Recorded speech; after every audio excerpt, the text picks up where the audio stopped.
Amici lettori di Gente d'Italia, oggi, come vi avevamo promesso, un'intervista molto particolare a un personaggio della storia di questo paese come il dottor Julio Maria Sanguinetti, 2 volte Presidente della Repubblica, ex ministro, ex parlamentare, ma soprattutto un uomo che ha sempre difeso la sua origine italiana. Bueno, doctor Sanguinetti, muchas gracias por recibirnos en su casa. Avanti lettori di Gente d'Italia, Ecco. tutta la famiglia. Tutta la famiglia. Dogna Marta, lettora fidelissima di Gente d'Italia, ¿no? Molte grazie, Presidente. Bueno. Hace ya unos 70 años más o menos que Italia es una república. Usted ya sabe, conoce muy bien de historia, es un historiador igual que su señora. Desde ese momento nunca hubo una estabilidad política en Italia. Y una persona que condujo la política de este país por muchos años, ¿cómo son las relaciones entre un país que tiene una estabilidad y otro que no tiene mucha, que tuvo 65 gobiernos en 70 años?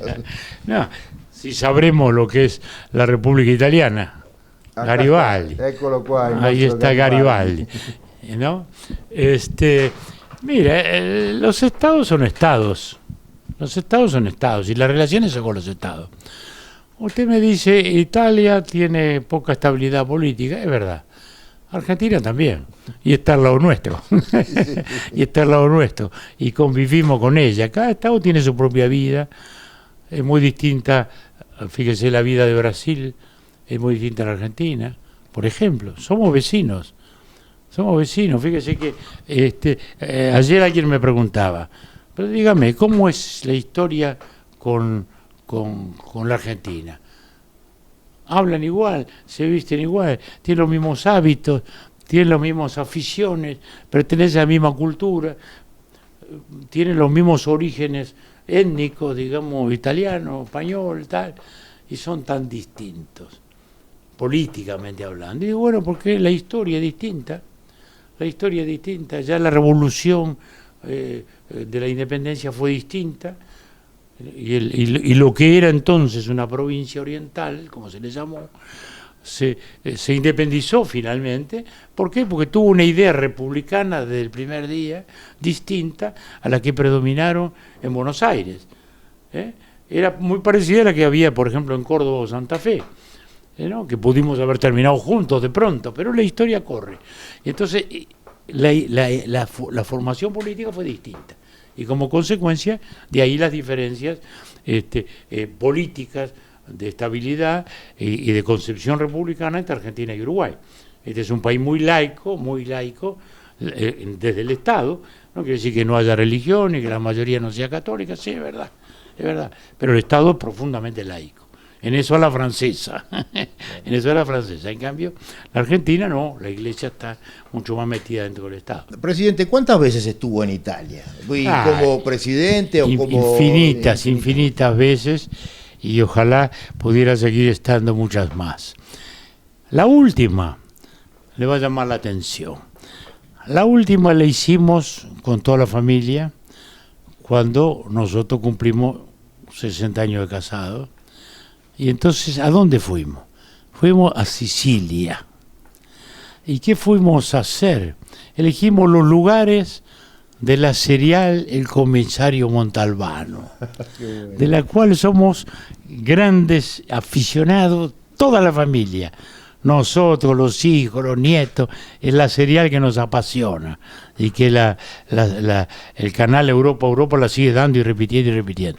Ha sido la serial italiana más famosa y popular de la historia. Entonces fuimos y ahí estuvimos en todo, en Catania, en Cicli, en todos los lugares, Agrigento, Siracusa, Catania, Palermo, Catania, Ragusa, sobre todo Ragusa, claro, sí. Ragusa, estuvimos en Ragusa varios días, y en Catania también varios días, y desde ahí fuimos a un lado y al otro. Ragusa, una maravilla, y todos esos lugares que nos eran familiares por la serial, y dijimos, bueno, vamos a andar en esto.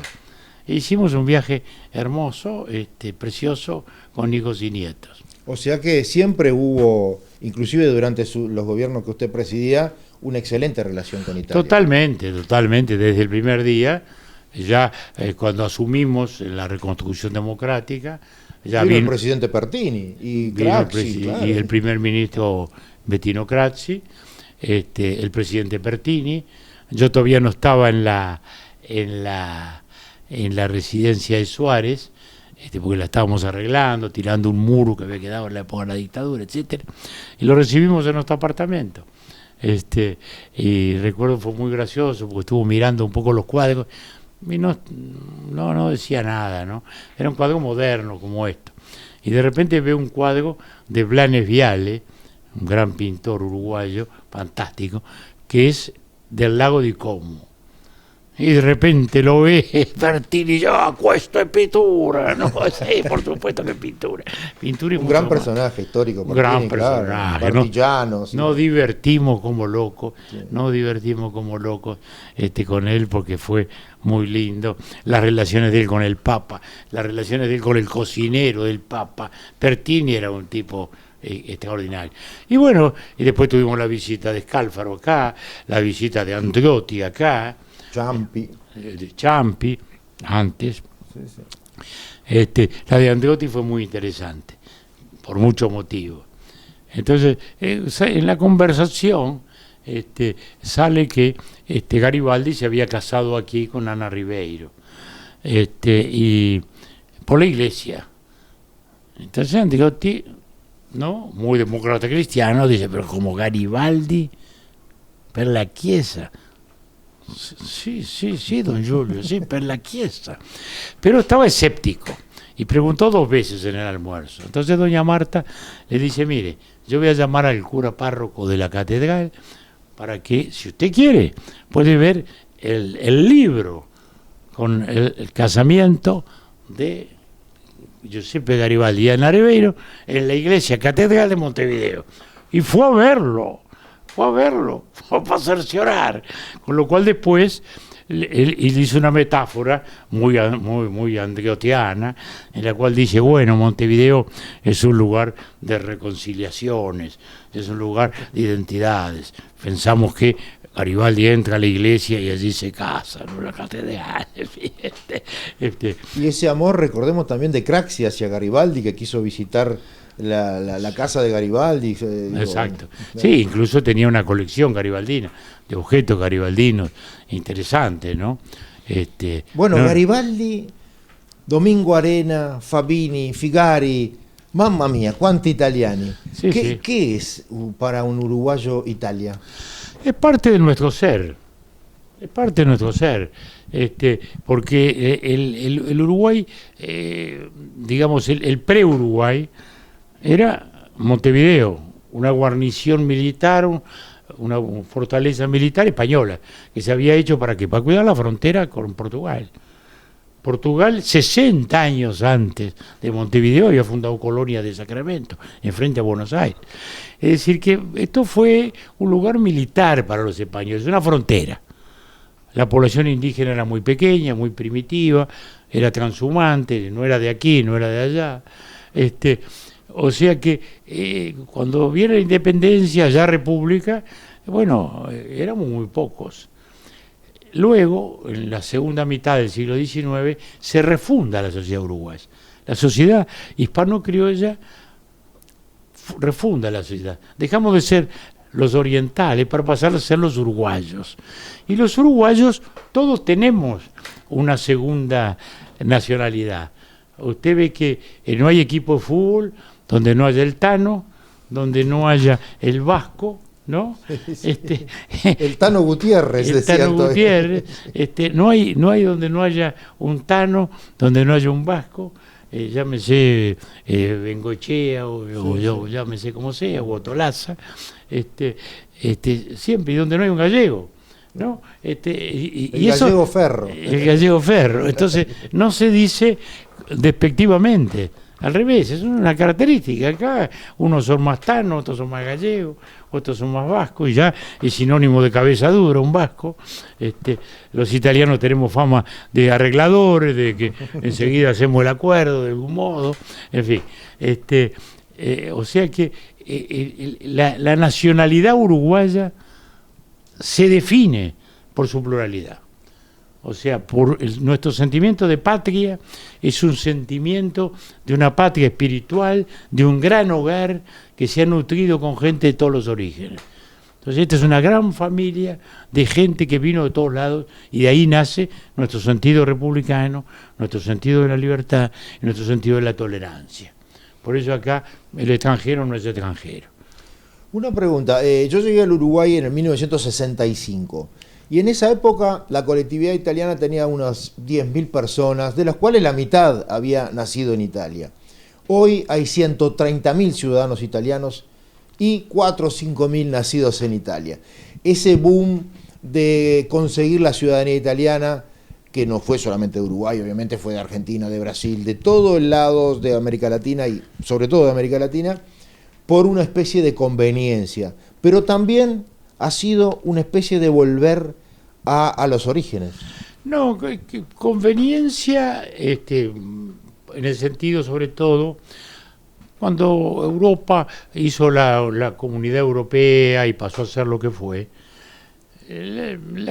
mucha gente dijo, bueno, no, nosotros somos, mi mamá era italiana, mi abuela era italiana, después mi bisabuela, ¿por qué no le damos a los hijos la posibilidad de que si mañana quieren ir a Europa, sea Italia, sea España, sea Francia, sea lo que sea, ¿por qué no? Porque lo que hay acá siempre es eso, ¿no? El porcentaje de italianos, uno mira los apellidos. Yo a veces le digo a alguien, mirá la lista de los apellidos en la página fúnebre, y mirá el primer apellido y el segundo, ¿no? Entonces italiano siempre hay. Vas a ver que, ¿cómo? Es la mitad, ¿no? Entonces, porque siempre, cuando no es el primero, es el segundo, ¿no? ¿Verdad? Entonces, o el tercero, pues siempre está. Es decir, el presidente Jorge Bayer, sí, pero la mamá, la mamá era Ibáñez Taliche, ¿no? Y Mujica, vasco, Cordano. Mujica Cordano, ¿no? Entonces, hay otro que ya el origen es más claro, digamos, ¿no? Por el apellido, ¿no? Pero y se decía que casi el 50% del Parlamento uruguayo, había llegado en un momento 45-46%, tienen apellidos italianos. Sí, apellidos italianos de primero o de segundo. Y debe ser así igual hoy. Y debe ser así igual hoy. Debe ser igual hoy. Debe ser hoy igual. Porque normalmente es así. Entonces, creo que ese sentimiento de pertenencia es la configuración de nuestra nacionalidad. Año 2006, Italia en Uruguay comienza a perder fuerza. Sí. Y a partir de este siglo, del siglo XXI, se comienza con la pérdida prácticamente del hospital italiano. Después, en el 2006, se pierde el italiano curricular en las escuelas, se va la RAI, se va la Dante Alighieri, cierra la Cámara de Comercio Italiana Uruguaya, que fue la primera en el mundo, fundada justamente por Taliche, que fue el abuelo, el bisabuelo del presidente Jorge Valle. Y ¿tiene algo que ver la política? ¿Tiene algo que ver la globalidad? ¿Tiene algo que ver la globalización? Se suman factores. La misma batalla que pasó con el italiano, pasó con el francés. Nosotros en Derecho, en el liceo teníamos francés, era el idioma predominante, como un idioma académico, mucho más que el inglés. El inglés era un idioma comercial, aún para mi generación, no era un idioma de cultura. Y en la Facultad de Derecho mucho más, porque el derecho anglosajón no tiene nada que ver.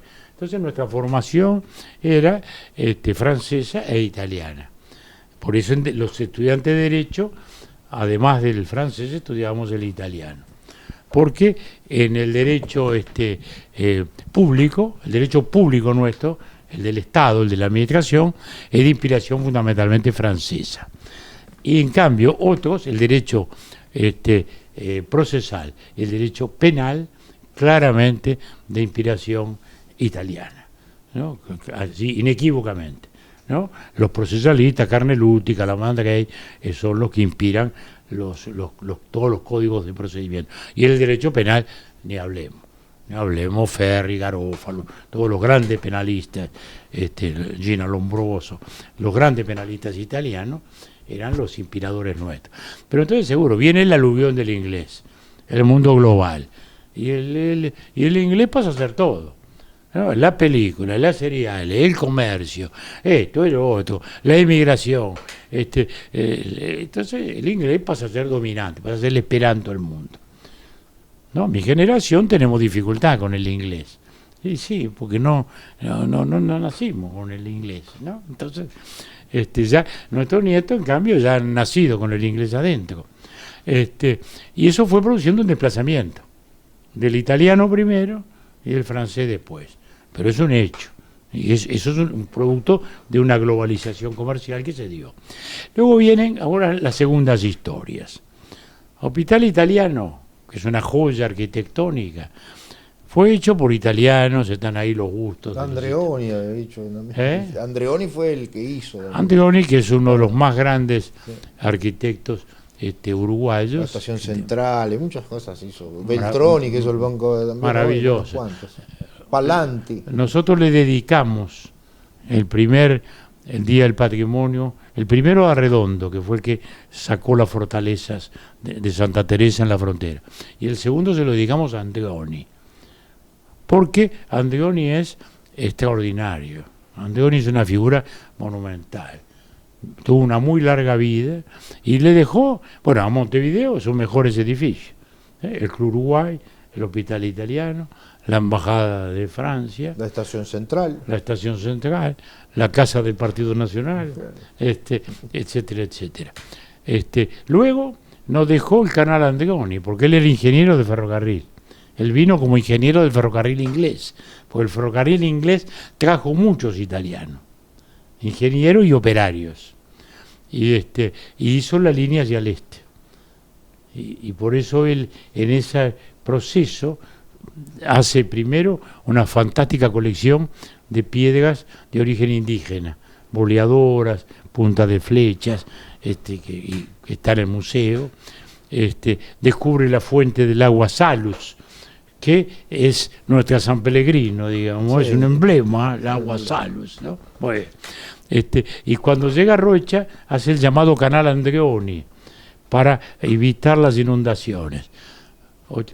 80 años después, en un acto de voluntarismo, dice, no, vamos a ensanchar el canal, así sale más agua y ganamos más tierra. Desastre ecológico. El canal que había hecho el italiano estaba perfecto, funcionó 80 años con un drenaje perfecto. Y así se arruinó una playa maravillosa de la Coronilla. Se arruinó por esto. Andreoni es una figura eminente desde ese punto de vista. Desde ya que está en las obras del puerto, Montevideo, etcétera, etcétera. Tipo genial, absolutamente genial. Pero tenemos muchos, Piria, Pitamiglio, Piria, Beltroni, Pitamiglio, Beltroni, que es el Banco República. Palanti. Es el Banco República. Es el Banco República. Bueno, Palanti, el Palacio Salvo, que es una especie de emblema de Montevideo, claro. ¿No? Que como decimos a veces, digo, yo no sé si es lindo o feo, pero es Montevideo, ¿no? Bueno, Palanti, sí, que es la réplica o la nueva versión del Barolo de Buenos Aires. El Barolo de Buenos Aires. Que eran industriales, industriales de tejidos. El Barolo, que era también italiano, tenía una fábrica textil y por eso trajo a Palanti. Y ahí lo ve otro Salvo, que era un empresario textil uruguayo, y dije, me gusta el arquitecto, y hice y hace otro más grande todavía. Y descubrí hace poco, por mi ignorancia, que el Palacio Esteves, el palacio donde está la Suprema Corte de Justicia, perdón, era de Piria. Lo construye Piria, Sí. con un arquitecto francés, con Carré. Sí. Pero el edificio más importante de este país, lo que llamamos el palacio. En el Uruguay el palacio no es el ejecutivo, como en Europa, en que el palacio es donde estaba el rey y luego el presidente. Acá el palacio es donde está el parlamento. Y eso es Italia pura. Italia pura. Italia pura porque es el arquitecto Moretti y todos los operarios que trabajaron allí, marmolistas, artistas, los esgrafiados, todo de origen italiano, y es una arquitectura italiana fenomenal, ¿no? El Palacio de Salos Perdidos es un gran salón, digamos, del estilo italiano de esa época, ¿no? Una joya para el Uruguay. Es una joya,